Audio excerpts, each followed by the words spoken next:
Hello everyone, welcome you all in our next lecture of GST. आज हमारा third class है GST का time of supply के topic पे। पहली दो क्लासेस में टाइम ऑफ सप्लाई में हमने देखा कि टाइम ऑफ सप्लाई के दो सेक्शंस है इसके अंदर, एक सेक्शन 12 और एक सेक्शन 13। सेक्शन 12 जो हमारा है वो गुड्स के टाइम ऑफ सप्लाई पे डील करता है और सेक्शन 13 जो हमारा है वो सर्विसेज पे डील करता है। तो गुड्स का टॉपिक हमारा कंप्लीट हो चुका है। लास्ट दो क्लासेस लगा के हमने सेक्शन 12 समझा था। आज की क्लास में हम सेक्शन 13 समझने वाले हैं जो कि सर्विसेज के डाल डील करता है और ऑलमोस्ट जो हमारा सेक्शन 13 है वो सिमिलर है आपके सेक्शन 12 के साथ। तो सेक्शन 13 स्टार्ट कर रहे हैं आज की क्लास में। छोटा सा सेक्शन है क्योंकि अब हमने सेक्शन 12 ऑलरेडी किया हुआ है गुड्स का, तो 13 सर्विसेज का है, सिमिलर सेक्शन है, ज़्यादा हमें दिक्कत नहीं आएगी। तो स्टार्ट करते हैं आज की क्लास। सेक्शन 13 आपका स्टार्ट करते हैं। तो सबसे पहले सेक्शन 13 आपका बताता है कि time of supply of services का है सेक्शन हमारा 13। सब सेक्शन 1 क्या बात बोलता है, जैसे सेक्शन 12 के सब सेक्शन ने कहा था सेम बात बोलता है सेक्शन 13 का सब सेक्शन। क्या कहता है? कहता है liability to pay tax on services, जो सर्विसेज के लायबिलिटी है, shall arise at the time of supply, उसको टाइम ऑफ सप्लाई बोला जाएगा। और एज डिटरमाइन कैसे निकलेगी, as the in terms of the provision of this section. यानी कि ये सेक्शन 13 हमें बताएगा कि liability to pay tax of services कैसे आपकी निकाली जाएगी, यानी कि टाइम ऑफ सप्लाई सर्विसेज का कैसे बनेगा। तो सबसे पहले आपका आता है सब सेक्शन 2। सब सेक्शन 2 क्या बात बोलता है? सब सेक्शन 2 कहता है time of supply of services shall be earliest of the following dates, namely, यानी कि टाइम ऑफ सप्लाई क्या है, नीचे जो आपके 3 क्लॉज दिए हुए हैं, क्लॉज ए, क्लॉज बी और सी, इन तीनों में जो भी अर्लीस्ट होगा उसको मान लिया जाएगा। अब क्लॉज ए, बी और सी क्या कहते हैं वो आपको समझना है। देखो सेक्शन 12 का हमने सब सेक्शन 2 किया था, आपको ध्यान हो तो वो फॉरवर्ड चार्ज की बात करता है। तो ऐसे ही सेक्शन 13 सब सेक्शन 2 भी किसकी बात कर रहा है? फॉरवर्ड चार्ज की बात कर रहा है। तो सेक्शन 13 सब सेक्शन 2 क्या बात बोलता है? इसका सबसे पहले क्लॉज ए क्या कहता है? कहता date of issue of invoice by the supplier. एक बार इफ वाली लाइन को मैं स्किप कर रहा हूं। और the date of receipt of payment whichever is earlier. Clause a क्या बोलता है? Date of issue of invoice or payment whichever is earlier. अब पढ़ते हैं इफ कंडीशन क्या लगाई। उसने कहा इफ, ये कंडीशन तब लगेगी अगर इनवॉइस आपका इशूड है with in the time prescribed under section 31। यानी कि अगर आपका इनवॉइस सेक्शन 31 की ड्यू डेट के अकॉर्डिंग कटा हुआ है सर्विसेज के केस में, तो आपकी टाइम ऑफ सप्लाई क्या बनेगा? Invoice or payment whichever is earlier.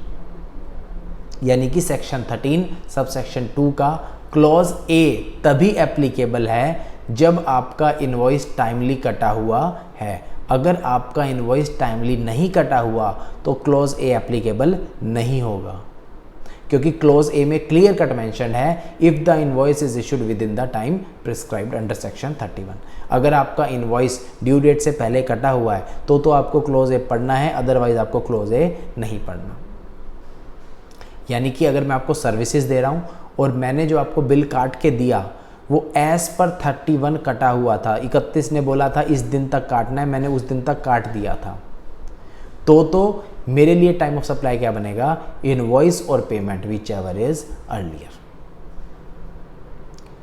तो ये बात हुई हमारी क्लॉज ए की। अब आते हैं क्लॉज बी पे।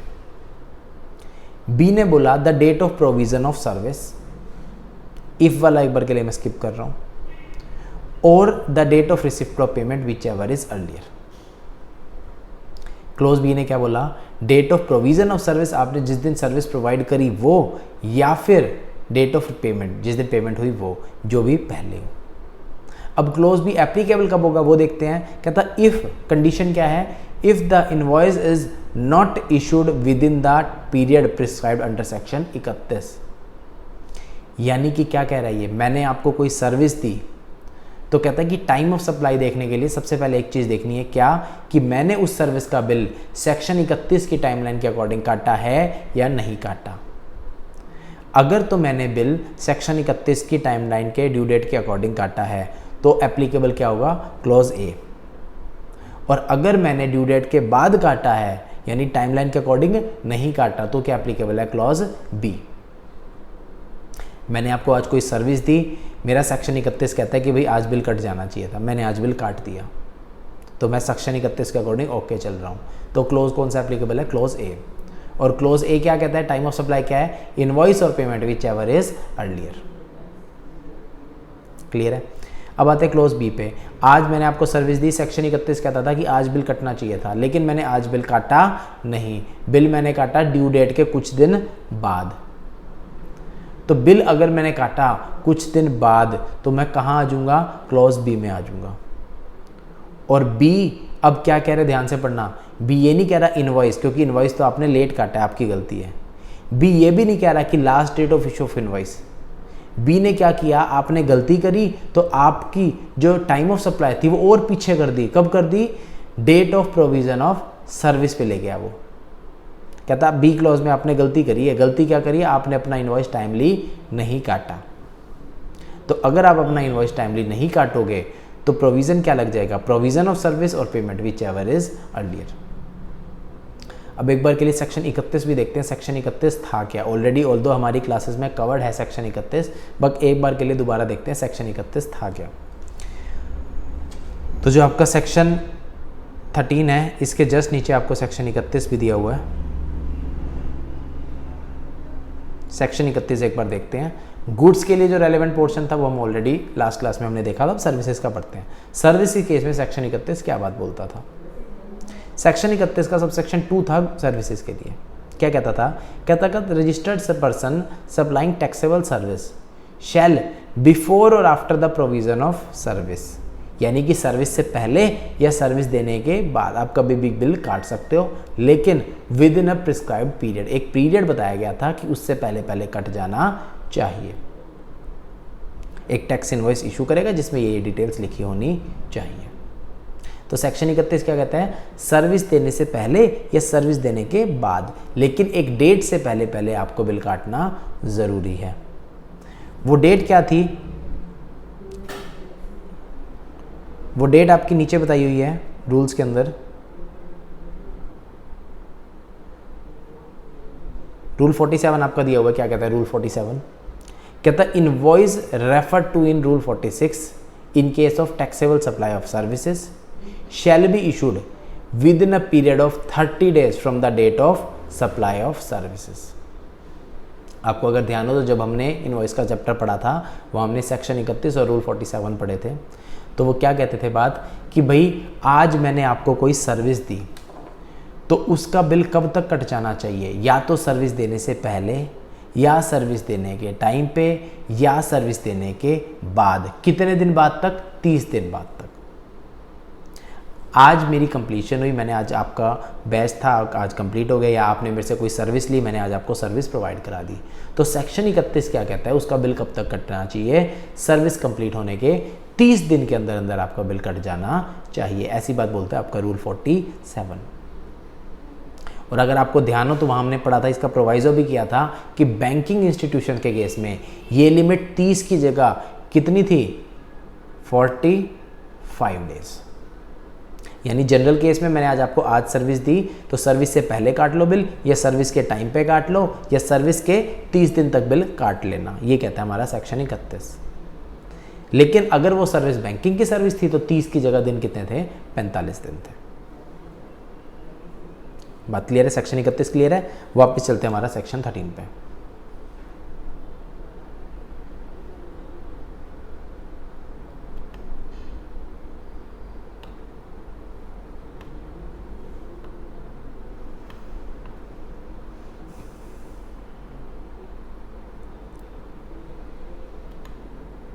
आपका सेक्शन 13 सब सेक्शन 2। अब दोबारा देखते हैं। मैंने आपको आज कोई सर्विस दी, सेक्शन 31 कहता था अभी 30 दिन तक बिल काट देना, मैंने 10 दिन बाद बिल काट दिया, ओके चल रहा हूँ, कोई दिक्कत नहीं है। तो टाइम ऑफ सप्लाई क्या बनेगा, invoice or payment whichever is earlier as per clause a. पहला एग्जाम्पल हो गया। सेकेंड, मैंने आपको आज सर्विस दी, सेक्शन 31 कहता है भाई 30 दिन के अंदर बिल काट देना, मैंने बिल काटा 40 दिन के बाद, 30 दिन बाद नहीं 40 दिन के बाद। तो टाइम ऑफ सप्लाई क्या बनेगा, पेमेंट तो एज इट इज सेम है, इन अगर मैं टाइमली काटता तो टाइम ऑफ सप्लाई क्या होता, invoice or payment whichever is earlier. But क्योंकि मैंने टाइमली नहीं काटा, मैंने देरी करी, तो मेरी गलती है।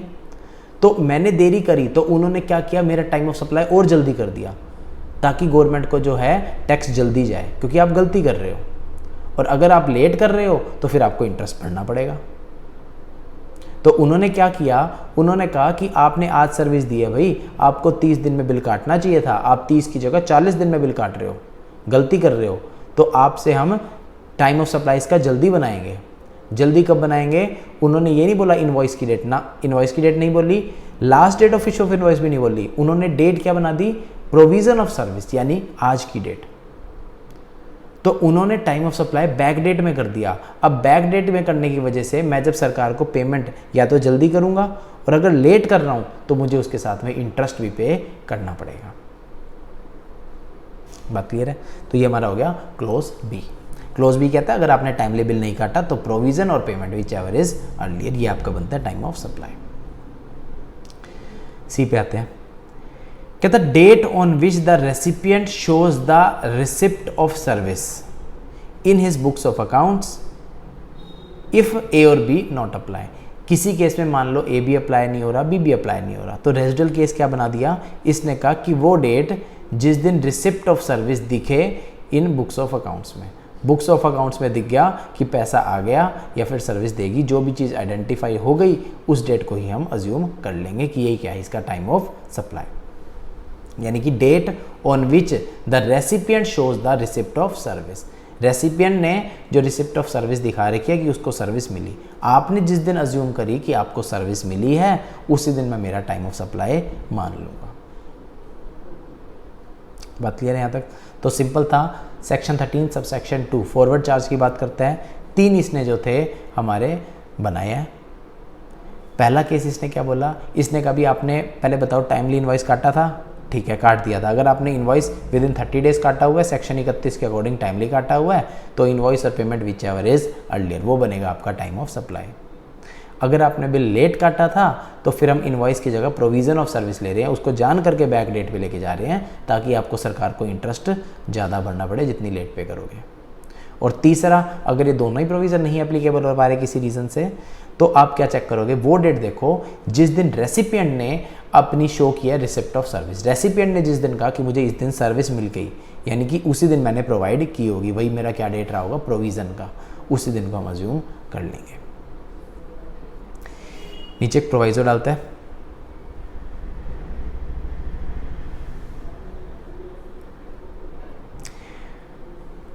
कहते हैं provided that where the supplier of taxable service,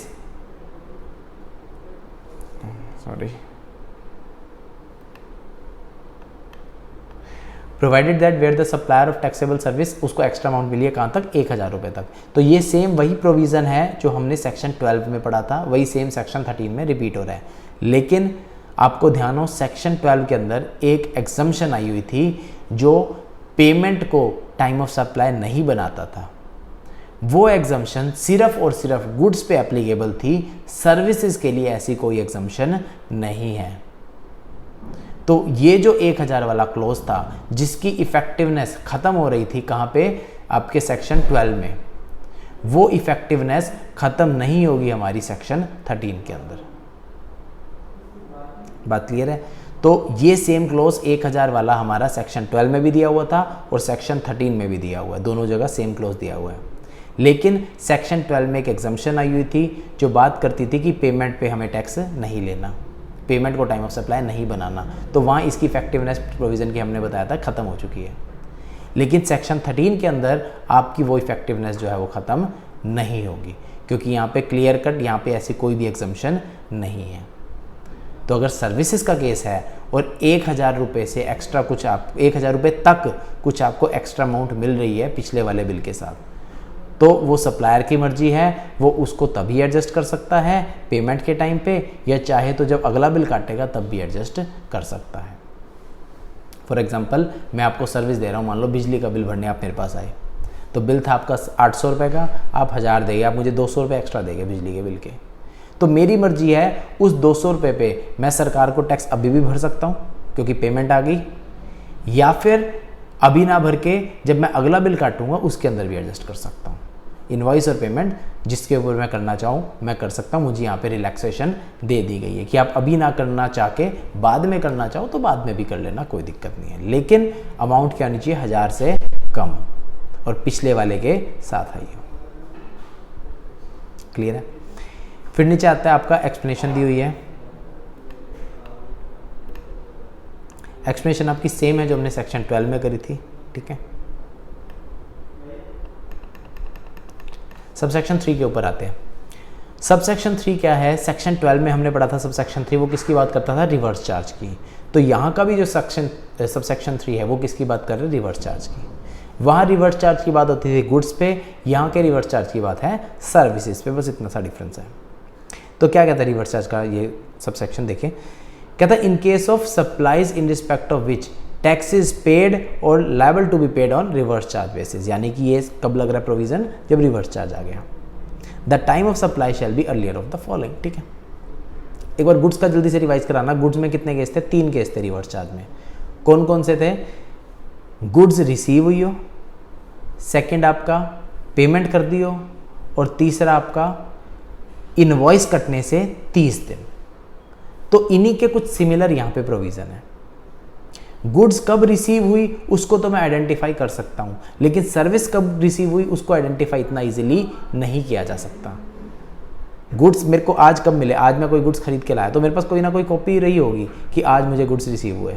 E way bill की कॉपी होगी, बिल की डेट पे लिखा होगा डिस्पैच कब है, रिसीविंग कब है। लेकिन सर्विसेज में जनरली ऐसा नहीं होता कि किस दिन आपको रिसीव हुए, वहाँ कोई डॉक्यूमेंट नहीं होता।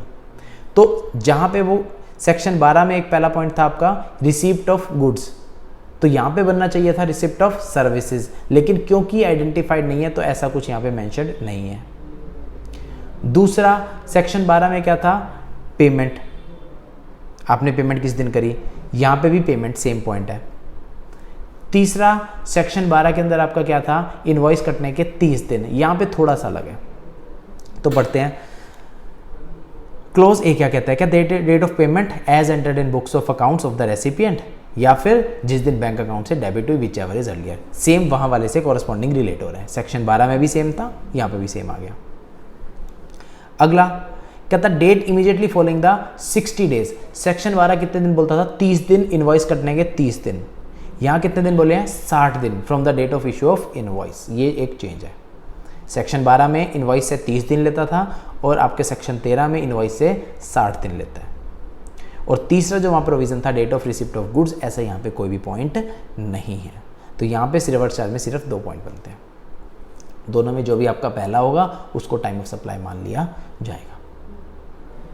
प्रोवाइडेड दैट कहता है कि जब आपका नहीं हो पाएगा आइडेंटिफाई इन दोनों पे तो हम रेजिडुअल पॉइंट भी डाल दिया नीचे। कहता है time of supply shall be the date of entry in the books of accounts of the recipient. Recipient ने जिस दिन भी एंट्री पास कर रखी होगी, आपने खातों में कोई एंट्री पास, तो कोई ना कोई एंट्री तो पास करी होगी, हम उस एंट्री की डेट को ले लेंगे। फिर नीचे कहते हैं provided further that in case of supply bye associated enterprise. Associated enterprise हम पढ़ चुके हैं ऑलरेडी, मेरी ही 2 एक तरह से एंटरप्राइज है। Where the supplier is located outside India. Supplier कहाँ है? इंडिया के बाहर है, तो टैक्स किसको भरना है? रिवर्स चार्ज में रेसिपिएंट को भरना है। Time of supply shall be the date of entry in the books of accounts of the recipient और the date of payment whichever is earlier.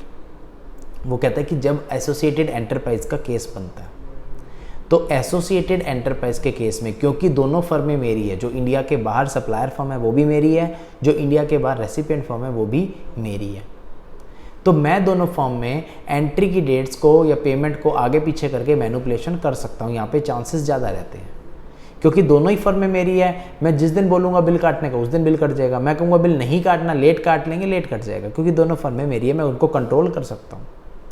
तो उस केस में इन्होंने अलग प्रोविज़न बनाया। क्या कहा? उन्होंने कहा या तो जिस दिन बुक्स ऑफ अकाउंट्स में एंट्री पास होगी वो, या फिर डेट ऑफ पेमेंट, जो भी पहले हो जाएगा हम उसको क्या करेंगे? टाइम ऑफ सप्लाई आपका मान देंगे। क्लियर है? ये हमारा बना रिवर्स चार्ज का। सबसेक्शन 4 आपको ध्यान हो, किसका था? वाउचर का था। As it is same provision यहाँ भी लिखा है कि वाउचर के केस में अगर सप्लाई का वाउचर है, आइडेंटिफाइबल है तो वाउचर इशू के टाइम, आइडेंटिफाइबल नहीं है तो रिडम्पशन के टाइम जो है टाइम ऑफ सप्लाई माना जाएगा। As it is same point लिखा है, कोई भी चेंज नहीं है। सबसेक्शन 5 कहता है where it is not possible to determine time of supply, अगर आप नहीं निकाल पा रहे 2, 3, 4 से, वहाँ भी यही बात कहता था। तो वहाँ क्या बोलता था? रिटर्न भी नहीं है तो टैक्स। तो एज इट इज सेम बात जो सेक्शन 12(5) में लिखी हुई थी वही सेम बात सेक्शन 13(5) में भी लिखी हुई है। 12(6) किसकी बात करता था? वो कहता था जब पैसा आया तो उसके साथ में कुछ इंटरेस्ट, पेनल्टी, कुछ लेट फीस एक्स्ट्रा आया है तो उसका टाइम ऑफ सप्लाई कब मानेंगे? जब वो पैसा मिला है। ये पढ़ के देखते हैं क्या ये भी सेम बात कहता है? कहता है time of supply to the extent relate to addition, जो एक्स्ट्रा पैसा आए हैं चाहे वो इंटरेस्ट का हो, लेट फीस का हो या पेनल्टी का हो, डिलेड पेमेंट का, तो डेट मान ली जाएगी जिस दिन वो रिसीव हुई है एडिशन इन वैल्यू। यानी कि ये भी सेम बात कहता है जो 12(6) कहता था, सेम बात कहता है 13(6). तो ये हमारा छोटा सा सेक्शन था, सेक्शन 13। ऑलमोस्ट प्रोविजंस आपके सेम थे सेक्शन 12 के, जो कुछ अलग थे वो थोड़े बहुते डिफरेंस किए गए हैं किसी न किसी लॉजिक की वजह से। तो वो हमने पूरा डिस्कस कर लिया। सेक्शन 13 आपका कंप्लीट है। यहाँ पे नीचे आपका सेक्शन 31 दिया हुआ है, जो रेलेवेंट पार्ट था वो हमने डिस्कस भी कर लिया। और ऑल्दो ये आपका जो सेक्शन 31 है, ये 31 हमारा पहले क्लासेस में कवर्ड हो भी चुका है। तो एक बार यहाँ से रीडिंग ले लेना। एनालिसिस पे चलते हैं, देखते हैं। कहते हैं सेक्शन 13 में हमने क्या क्या देखा? हमने कहा कि एक तो भाई आपका फॉरवर्ड चार्ज, दूसरा आपका रिवर्स चार्ज, तीसरा वाउचर, चौथा आपका रेजिडुअल केसेस और पांचवा एडिशन इंटरेस्ट पेनल्टी वाले। तो ये सब हमने पढ़ लिया। सेक्शन 13(2) अभी हम पढ़ के आए हैं। कहता है डेट ऑफ इनवॉइस या payment whichever is earlier. If अगर इनवॉइस टाइमली कटा है तो बी क्लोज क्या कहता है? डेट ऑफ इनवॉइस की जगह क्या कर दिया? प्रोविजन ऑफ सर्विस, जिस दिन सर्विस दी वो, या फिर payment whichever is earlier, अगर इनवॉइस टाइमली नहीं कटा तो। और दोनों एप्लीकेबल नहीं है तो सी नीचे आपका दिया हुआ था। इसका छोटा सा डायग्राम दिया हुआ है, ये आप देख लेना। टाइम लिमिट बता रखी है सेक्शन 31 की, वो हमें पता है कि 30 दिन का टाइम होता है और आपके एनबीएफसी बैंकिंग के केस में 30 की जगह 45 दिन का टाइम होता है। इलस्ट्रेशन देखते हैं क्या कहता है, ध्यान से समझना। कहता है 6 मई को क्या हुआ भाई? 6 मई को कन्वेंशन हॉल बुक किया। कन्वेंशन हॉल बुक करा, जैसे आपने देखा कि सर्विस का केस आ गया, सेक्शन 13 आ गया। यहाँ पे सब एग्रीड 15,000 रुपये का फिक्स हो गया कि किराया है। 3,000 रुपये मैंने एडवांस दे दिया। 15 सितंबर को फंक्शन हो गया। 27 अक्टूबर को बिल कटा कितने का? 15,000 का, जिसमें से मैंने बता दिया कि भाई 12,000 जो है पेंडिंग है, 3,000 आ चुके हैं। और 3 नवंबर को बैलेंस 12,000 भी आ गया। सबसे पहले केस देखो, गुड्स का है, सर्विस का? सर्विस है तो किसमें आ गया? सेक्शन 13 में। सेक्शन 13 में आते सबसे पहले देखो फॉरवर्ड चार्ज है, रिवर्स चार्ज है, वाउचर है। तो केस किसका बनता है? फॉरवर्ड चार्ज का। यानी कि सेक्शन 13 सबसेक्शन 2 में आ गया। सेक्शन 13 सबसेक्शन 2 दो बातें बोलता है। कहता है सबसे पहले तो ये देखो भाई कि इनवॉइस टाइमली कटा है या नहीं कटा, वो देखना है सबसे पहले, क्योंकि उसके अकॉर्डिंग आपका प्रोविज़न डिपेंड करेगा। तो इनवॉइस के लिए देखते हैं, सर्विस कब दी थी? 15 सितंबर को। इवेंट कब हुआ? 15 सितंबर को हुआ। तो सर्विस कब दी? 15 सितंबर को। अब इनवॉइस कितने दिन में कटना चाहिए था? 30 दिन में, एज पर सेक्शन 31। ये आपको लिखना है क्वेश्चन में कि सेक्शन 31 के अकॉर्डिंग 30 दिन में बिल कट जाना चाहिए था। लेकिन 15 सितंबर के बाद 30 दिन आपका बिल कटा 27 अक्टूबर को, यानी कि इनवॉइस टाइमली नहीं कटा। तो टाइमली नहीं कटा तो भाई हम किस में आ जाएंगे? सब जो क्लोज बी में आ जाएंगे। बी कहता है कि टाइमली नहीं कटा। तो टाइमली नहीं कटा तो टाइम ऑफ सप्लाई क्या बनाता है? इनवॉइस और पेमेंट नहीं बनाता, वो बनाता है प्रोविजन ऑफ सर्विस और payment whichever is earlier. तो प्रोविजन ऑफ सर्विस क्या थी? 15 सितंबर। पेमेंट क्या है? पेमेंट की 2 डेट्स हैं, 6 मई को भी कुछ पेमेंट है और 3 नवंबर को भी कुछ पेमेंट है। तो 6 मई को जो पेमेंट थी उसमें तो वो पहले होगी, अर्लियर। हमने गुड्स में देखा था कि टू द एक्सटेंट चलते हैं कि जितनी जितनी अमाउंट पार्ट में आती रहेगी उसके हिसाब से टाइम ऑफ सप्लाई अलग अलग भी बनता है। तो 15,000 के 2 हिस्से कर दिए, एक पार्ट अमाउंट पहले आया और एक पार्ट अमाउंट बाद में आया। तो जो पार्ट पहले आया उसमें तो अर्लियर में वो आ गया 6 मई, और जो पार्ट बाद में आया उसमें हम यानी कि 3,000 का टाइम ऑफ सप्लाई अलग बनेगा और 12,000 का अलग। 3000 का टाइम ऑफ सप्लाई कब बनेगा? प्रोविजन ऑफ सर्विस या payment whichever is earlier, यानी कि 15 सितंबर या 6 मई। तो 15 सितंबर और 6 मई से पहले क्या हुआ? 6 मई। तो 3000 का टाइम ऑफ सप्लाई बन गया 6 मई। 12000 का टाइम ऑफ सप्लाई कब बनेगा? 15 सितंबर या 3 नवंबर। तो उसमें पहले क्या हुआ? 15 सितंबर। यानी कि 15000 में से 3000 का टाइम ऑफ सप्लाई तो बनेगा 6 मई को और 12000 का टाइम ऑफ सप्लाई बनेगा 15 सितंबर को। क्लियर है? तो इसमें कैसे करना है? पहले हम सेक्शन 31 का रेफरेंस देंगे, सेक्शन 13 का रेफरेंस देंगे, पूरा उसको समझाएंगे, फिर बताएंगे कि भाई बिल टाइमली नहीं कटा था, तो बिल टाइमली नहीं कटा तो सेक्शन 13 क्लोज बी आ जाएगा, एप्लीकेबल हो जाएगा, और बी के अकॉर्डिंग ये प्रोविजन बनता है। तो इसलिए फाइनल आंसर हमारा ये, आपको ये पूरा एक्सप्लेन उसको करना है।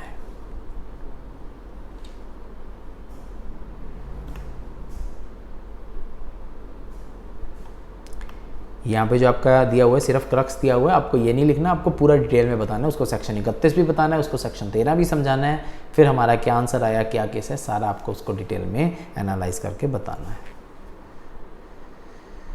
ठीक है जी। इलस्ट्रेशन आते हैं नेक्स्ट 6 पे। क्या कहता है 6?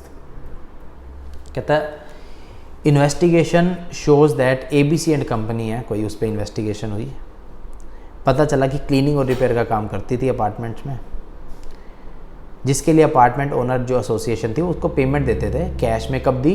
4 अप्रैल को उसको पेमेंट कर दी काम करने की, जो काम था उसकी 4 अप्रैल को पेमेंट हो गई। ठीक है, तो मैंने कोई काम किया, मेरे को पेमेंट कब मिली? 4 अप्रैल को मिली। डेट ऑफ द वर्क, काम कब किया यानी कि सर्विस कब प्रोवाइड की, वो रिकॉर्ड से क्लियर नहीं हो पाया, और ABC कंपनी ने कोई बिल भी नहीं काटा। तो आपको इसका टाइम ऑफ सप्लाई बताना है। ठीक है, तो सबसे पहले बताओ, बिल मैंने काटा नहीं। क्लियर है? बिल मैंने लेट नहीं काटा, काटा ही नहीं, बिल मैंने काटा ही नहीं। तो पहली बात ये होगी। कब काटना चाहिए था मुझे ये भी नहीं पता। क्यों? क्योंकि मुझे यही नहीं पता, रिकॉर्ड से यही नहीं पता चल रहा कि सर्विस दी कब है। तो सर्विस कब दी ये पता नहीं चल रहा, मतलब बिल कटा लेट है, ये तो बात क्लियर है। तो सब क्लोज ए से तो हट गए। बी भी आपका नहीं है क्योंकि मैंने लेट नहीं काटा, मैंने तो काटा ही नहीं है बिल। और अगर आपने बी लगा दिया तो बी क्या कहता था? प्रोविजन ऑफ सर्विस और payment whichever is earlier. Provision of service तो मुझे पता ही नहीं कब हुई है, डेट ही नहीं पता मुझे। बात क्लियर है? तो सेक्शन 13 का सब क्लोज, जो क्लोज ए है वो नहीं लगेगा। क्यों नहीं लगेगा? क्योंकि भाई ये बिल आपने टाइमली नहीं काटा, तो क्लोज ए में नहीं आ सकते। बी में मैं जाने लगा, लेकिन बी भी नहीं लग पाया क्योंकि प्रोविजन ऑफ सर्विस की डेट तो मुझे पता ही नहीं है। तो नीचे क्लॉज सी भी था, वो कहता था कि ए और बी कोई भी ना लगे तो सी में आ जाना। अभी ऊपर पड़ा सेक्शन हमने 13 किया, एक बार आपको दोबारा दिखाता हूं क्या कहता था। ऊपर हम सेक्शन 13 पढ़ के आए। अभी सेक्शन 13 आपका सब सेक्शन 2 का क्लोज सी क्या कहता था कि भाई ये रहा आपका date on which receipt shows the receipt of services. जो डेट ऑफ रिसिप्ट होगी जिससे प्रूव हो जाए कि सर्विस कब हुई है, उसको मान लेना अगर ए और बी नहीं लग पा रहे कि किस दिन सर्विस रिसीव हुई है। तो ये जो हमारा क्वेश्चन है इसके अंदर ना तो बिल कटा और ना ही ये क्लियर है कि सर्विस कब प्रोवाइड की गई, इसलिए मैं क्लोज ए और बी दोनों ही नहीं लगा पा रहा। तो इसमें 4 अप्रैल को क्या हुई है? पेमेंट हुई है। तो रिकॉर्ड से ये पता चल गया कि भाई 4 अप्रैल को पेमेंट हुई है। तो टाइम ऑफ सप्लाई कब मान लिया जाएगा? 4 अप्रैल को ही मान लिया जाएगा। कहता है time of supply cannot be determined vide clause A और क्लोज बी दोनों ही नहीं लग सकते, क्योंकि ना तो इनवॉइस इशू हुआ है इसलिए ए नहीं लगा, और प्रोविजंस ऑफ सर्विस की डेट नहीं पता तो बी भी नहीं लग पा रहा। तो date of receipt of payment जो है बुक्स के अंदर वो भी अवेलेबल नहीं है, तो सी भी नहीं लग पा रहा। तो time of supply will be determined by clause C. Clause C क्या कहता है? Date of which recipient of service shows date of receipt in his books of account. तो जिस दिन उसने पेमेंट करी है 4 अप्रैल को, मैं अज्यूम कर लूंगा कि 4 अप्रैल को पेमेंट हुई है, तो उसने 4 अप्रैल की एंट्री पास करी होगी, उसने बुक्स में यही दिखाया होगा कि 4 अप्रैल को ही क्या है उसने सर्विस रिसीव करी है, यानी कि इसी डेट को मैंने सर्विस प्रोवाइड करी है। तो मेरे पास एक ही सिंगल डेट अवेलेबल थी 4 अप्रैल, मैंने उसको मान लिया कि 4 अप्रैल को पेमेंट हुई है, मतलब मान लो कि 4 अप्रैल को ही उसने सर्विस रिसीव करी होगी और 4 अप्रैल को ही मैंने प्रोवाइड करी है। तो 4 अप्रैल को ही टाइम ऑफ सप्लाई आपका मान लिया जाएगा। क्लियर है? एक्सेस पेमेंट वाला 1000 वाला सेम प्रोविज़न है, कर चुके हैं। एग्जाम्पल दिया हुआ देखते हैं। कहता 5,000 रुपये मिले, बिल कितने का था 4800 का। 4800 का बिजली आपका फ़ोन का बिल आया, आपने दिए 5,000 रुपये, 200 एक्स्ट्रा थे, आपने कहा अगले इन्वॉइस में एडजस्ट कर लेना, कोई नहीं। तो कंपनी के पास ऑप्शन है कि अगले इन्वॉइस के टाइम भी उसको टाइम ऑफ सप्लाई बना सकती है 200 का, या चाहे तो अभी भी बना सकती है पेमेंट के टाइम रिसिप्ट के साथ। नीचे आपका दिया है सेक्शन 13(3), ये हमने ऊपर देख लिया, सेम आपका वही प्रोवाइजर में बताया हुआ है। नीचे किसका डायग्राम दिया हुआ है, यहाँ से आप देख लेना एक बार। एग्जाम्पल दिया हुआ है वो करते हैं। कहता टाइम ऑफ सप्लाई बताओ। Assume that services being supplied is taxable under reverse charge. यानी कि इलस्ट्रेशन 7 में इसने पहले बता दिया केस किसका है, रिवर्स चार्ज का केस है। मे 4 में क्या कह रहा है, कहता supplier of service issue invoice for service provided. जो सप्लायर ऑफ सर्विस है उसने इनवॉइस कब काटा, 4 मई को। There is a dispute about amount payable and payment is delayed. उसमें फिर कुछ डिस्प्यूट चला। अगस्त 21 को क्या हुआ, payment made to the supplier of service, उसको पेमेंट कब कर दी गई, 21 को कटी। यानी कि क्या मेरे को डेटा मिला इलस्ट्रेशन 7 से, पहली बात तो रिवर्स चार्ज का केस है। रिवर्स चार्ज का यानी कि सबसेक्शन 3 के अंदर आ गया। सबसेक्शन 3 दो बातें बोलता है, क्या पेमेंट कब करी वो, या बिल काटने के 60 दिन, जो भी पहले हो जाए। तो देखते हैं पेमेंट कब करी। पेमेंट तो है 21 अगस्त को करी, वो क्लियर हो गया। बिल कब कटा है, बिल कब कटा है 4 मई को। तो 4 मई से 60 दिन काउंट कर लो। तो 4 दिन से 60 दिन हो गए आपके 4 जुलाई। 4 जुलाई और 21 अगस्त विच एवर इज लोअर। 4 जुलाई और 21 अगस्त विच एवर इज लोअर। तो इसके अकॉर्डिंग आपका क्या बनेगा, 4 जुलाई पहले है तो इसका टाइम ऑफ सप्लाई कब बनेगा, 4 जुलाई को मान लिया जाएगा। तो नेक्स्ट स्टार्ट करते हैं आपका नेक्स्ट इलस्ट्रेशन 8 देखते हैं क्या कहता है।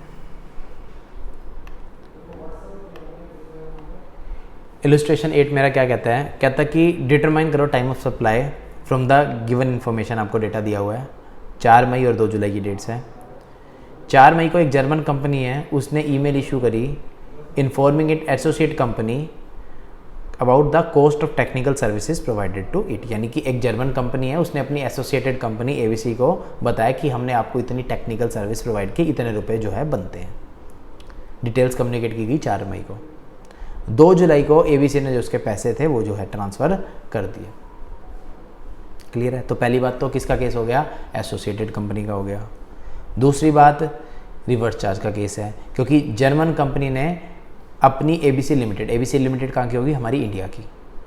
तो एबीसी लिमिटेड ले रही है सर्विस और एबीसी लिमिटेड पेमेंट कर रही है, तो मतलब रेसिपिएंट बन गई, तो रिवर्स चार्ज का केस हो गया। तो रिवर्स चार्ज के अंदर एसोसिएटेड कंपनी का अभी हम ऊपर प्रोविजन पढ़ के आए, क्या होता है कि कहता है कि as there is no prior entry of the amount in the books of accounts of ABC. ABC ने अपनी किताबों में कोई एंट्री पास नहीं करी, तो जुलाई 2 जो है टाइम ऑफ सप्लाई पेमेंट की डेट को उसी को जो है मान लिया जाएगा। क्योंकि 4 मई को क्या हुआ, उसने कोई इन्वॉइस तो काटा नहीं, उसने कहा कि 4 मई को एक मेल बताई, मेल पे बता दिया कि इतना आपका खर्चा बनता है, और 2 जुलाई को वो अमाउंट उसने ट्रांसफ़र कर दी। तो एक बार ऊपर देखते हैं एसोसिएटेड वाला क्या हमारा प्रोविज़न था, दोबारा से एक बार वापिस आ जाओ।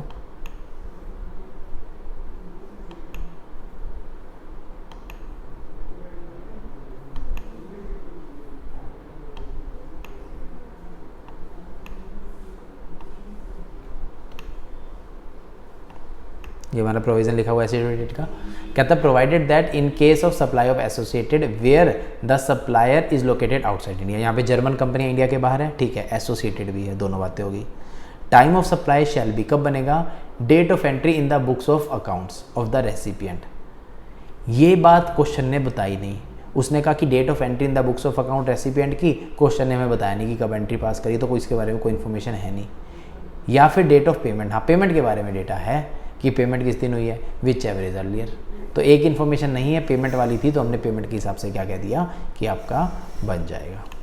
तो अगर ये क्वेश्चन आता है, सबसे पहले आप प्रोविज़न मेंशन करोगे इस पूरे का, फिर आप बताओगे कि यहाँ पे जो है डेट ऑफ एंट्री पास नहीं दी, तो यहाँ जो हम डेट ऑफ पेमेंट है उसी को अज्यूम कर लेंगे।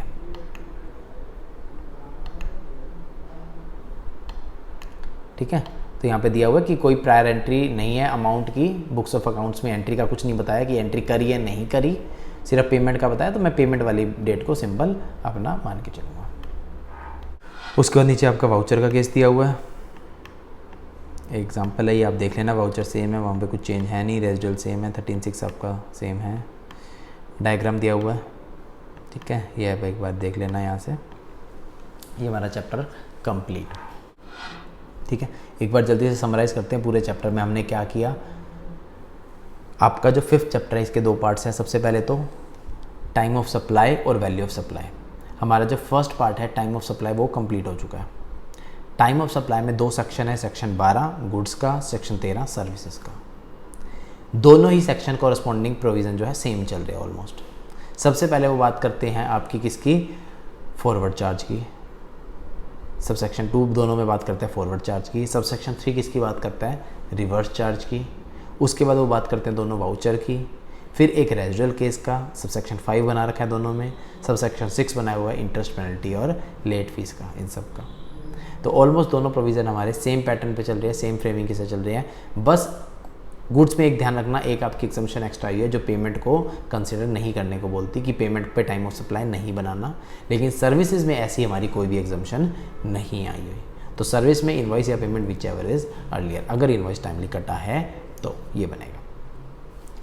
तो ये चैप्टर आपका पार्ट जो है कंप्लीट है। यहाँ से आप सारा रीडिंग कर लेना इसको। जो भी आपके डाउट्स होंगे वो नेक्स्ट क्लास में डिस्कस करेंगे। नीचे कुछ क्वेश्चंस दिए हुए हैं, 15-20 क्वेश्चंस। ये सारे क्वेश्चंस आप अच्छे से देख लेना। जो जो आपके क्वेश्चन डाउटफुल है या जिस जिस पेज पे जो जो आपको डाउट है मेरे को व्हाट्सएप डाल देना, ये डाउट्स हैं। उन सारे डाउट्स की इन जो नीचे 15-20 आपके क्वेश्चन है, फॉर एग्जांपल आपको 2 या 3 क्वेश्चंस में डाउट आते हैं तो आप वो मेरे को मैसेज डाल दो कि सर ये 2-3 इन क्वेश्चंस के अंदर हमें डाउट्स हैं। वो आपके डाउट्स वाले जो क्वेश्चंस रहेंगे वो, प्लस उसके अलावा जो चैप्टर में आपके डाउट्स है जो आप मेंशन कर देना उसमें व्हाट्सएप में, उन सब के ऊपर एक कंबाइंड क्लास एक दिन छोड़ के नेक्स्ट आपका जो है अपलोड कर दी जाएगी।